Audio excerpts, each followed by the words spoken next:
All right, folks, welcome to our last unit of the year. It is called Math is Absolutely Awesome. And I know you're probably thinking, why don't we call all of our units Math is Absolutely Awesome? Because it is so awesome.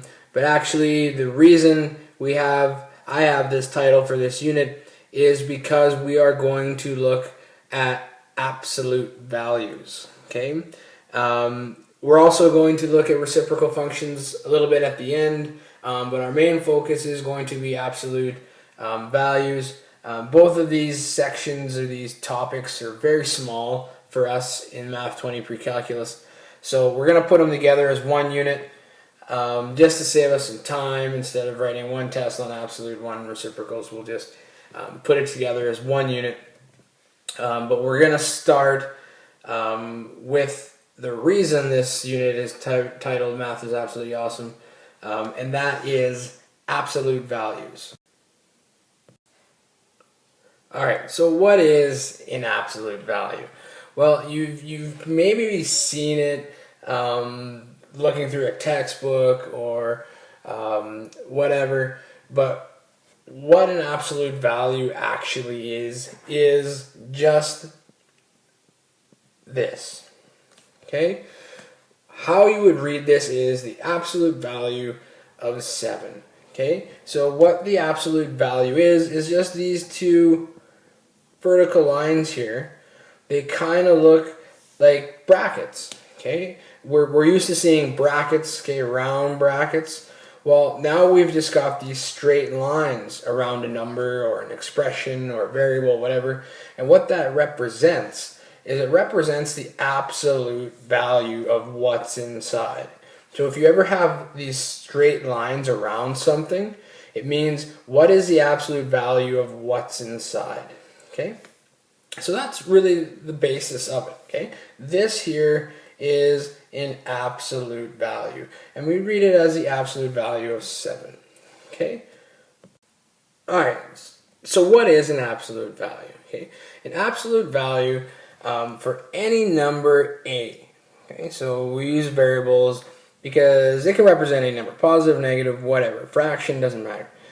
The absolute value is written as I showed you on the last slide when I had the absolute value of 7. Okay, it's the number inside of those two straight lines, those absolute value signs. Okay, whenever you have a number inside of the absolute value signs, when it comes out, it's going to be a positive number.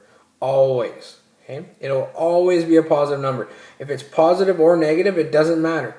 If it's inside of these two straight lines, when it comes out, it's going to be a positive number. Okay? Always. And that's really the basis of it. It's really as basic as it gets. We're going to get into a little more why that is, but all you have to remember really is for right now, for the basics, is right now, the absolute value of a is going to be a positive number. And that's it. Okay?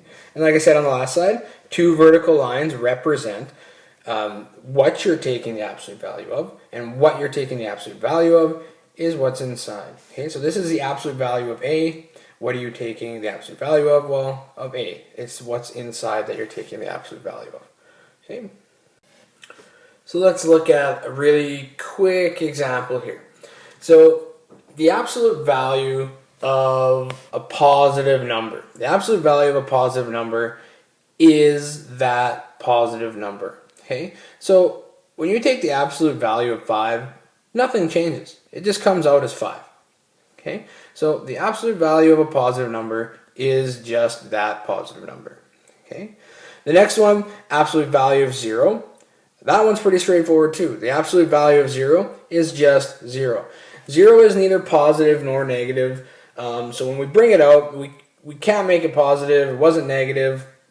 So all it is the absolute value of 0 is just 0. And you've worked with zeros before, and you know that 0 doesn't change unless you're multiplying by it. But 0, it's its own little thing. It's not a positive number. It's not a negative number. It just doesn't really fit in anywhere. So 0 is just its own number when you bring it out. Okay, it's just 0. So absolute value of positive, straightforward. Just bring that number out. Absolute value of 0 is just 0. Now when we get to absolute value of a negative number, okay, the one thing that changes is, if we just look down here, the absolute value of negative 5. Okay, so we've got our straight lines around the absolute value of negative 5. Now, we said before, when we take the absolute value of a number, when we bring it out, it has to be positive. So how would we change this negative 5 into a positive 5? Well, how we do that is we multiply it by a negative. So that's basically what we do. We bring this negative 5 out. Okay, so we bring it out to here. And then we multiply it by this negative in front. And that ends up giving us positive 5. Because that's what we want. When we take the absolute value, like I stated before, when you take the absolute value of any number, it should be positive when it comes out. Okay. Obviously, we have 0 here, and like I said, 0 is neither positive nor negative. But let's just leave 0 aside. We're just talking, let's just talk positive and negatives. Okay, when it comes out, it has to be positive. And as you see here, the absolute value of 5 and the absolute value of negative 5 equal the same thing. They are both 5. Alright, so like I said, like I told you earlier, we were going to get into a little more specifically why the absolute value is always a positive number. Well, the reason why the absolute value is always a positive number is because the absolute value of something is actually the distance that number is away from 0 on a number line. Okay? And remember that distance is always positive. Okay? You can never have a negative distance. Okay? And we've talked about that before, how distance can never be negative. Okay? For example, if you ever think of the example of you're at home and you walk to school 5 kilometers and then you walk home after school 5 kilometers. Now, do you consider the walk to school the positive and the walk home the negative? So then really you didn't go anywhere? That doesn't make sense, right? Distance is always positive, so that day you ended up walking 10 kilometers. Well, that's why the absolute value of a number is always positive. Because what the absolute value is you're actually looking at distance. The absolute value is the distance from 0 on the number line. So if we look at that example again that we had before, where we had the absolute value of negative 5 and we have the absolute value of 5, we can see why this is if we use this number line that we have. Okay, so let's identify where 0 is, okay, and that's no big deal. That's 0 right there. Here's 5. Here's negative 5. Well, let's measure the distance now it takes us to go to each of those. Okay, starting at 0, I go 1, 2, 3, 4, 5. It takes me 5 spots or 5 units to go from 0 to 5. That's distance. So the absolute value of 5 is 5. Now if I do the other one, if I do the absolute value of negative 5, again I start at 0. And I went 1, 2, 3, 4, 5 spots. Okay, I went 5 units. Distance, again, is always positive. So the absolute value of negative 5 is 5, because it's the distance away from 0. Okay, this distance is 5. Sorry, 1 too short there. That distance is 5. And that distance is 5. Okay, so it doesn't matter. Okay, whether it's positive or negative 5 that you're taking the absolute value of, because of the fact that when we're talking absolute value, we are talking distance. And distance, we know, is always positive. Alright, so before we get into some examples, I just want to take a look at the formal definition of an absolute value.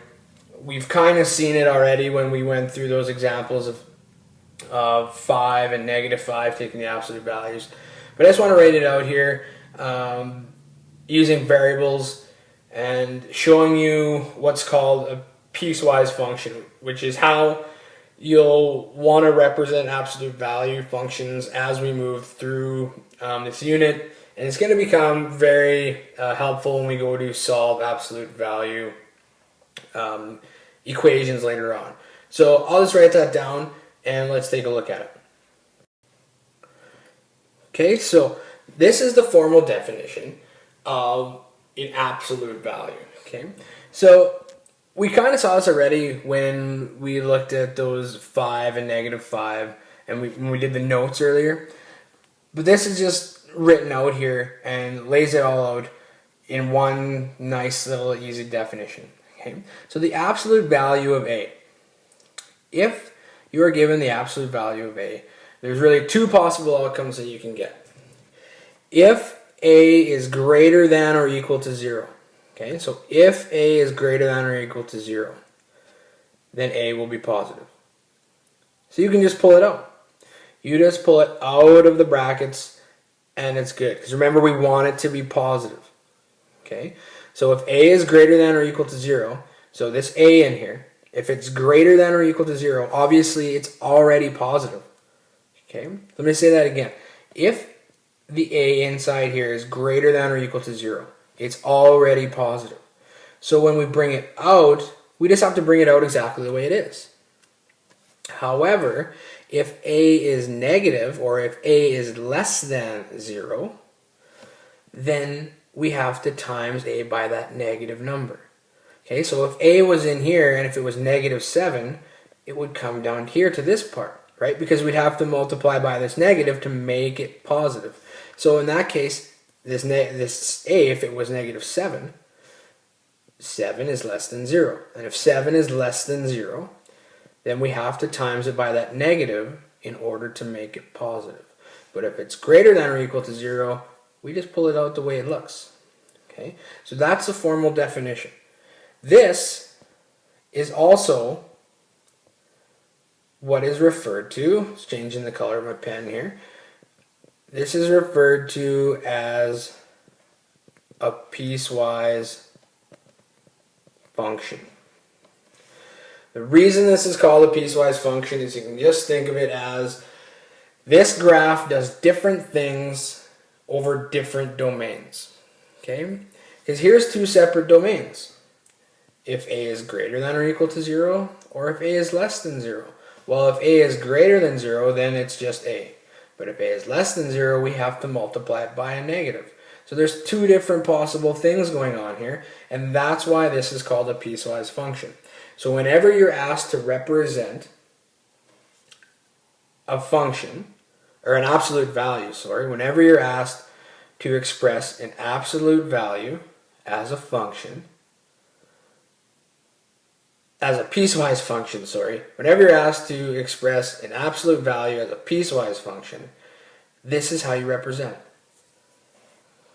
Okay, so and we'll look at this more as we go on, but this is just the basis of it. So whatever's inside here, okay, it can be positive or it could be negative, depending on the domain. Okay, depending on what values you put in for this A. Okay, so it might be an expression, so this will change from 0. Okay, but this is just the basis of it, and this is what's called a piecewise function, and you'll want to remember that because you're going to see piecewise function throughout this unit. One of those key terms that you want to remember.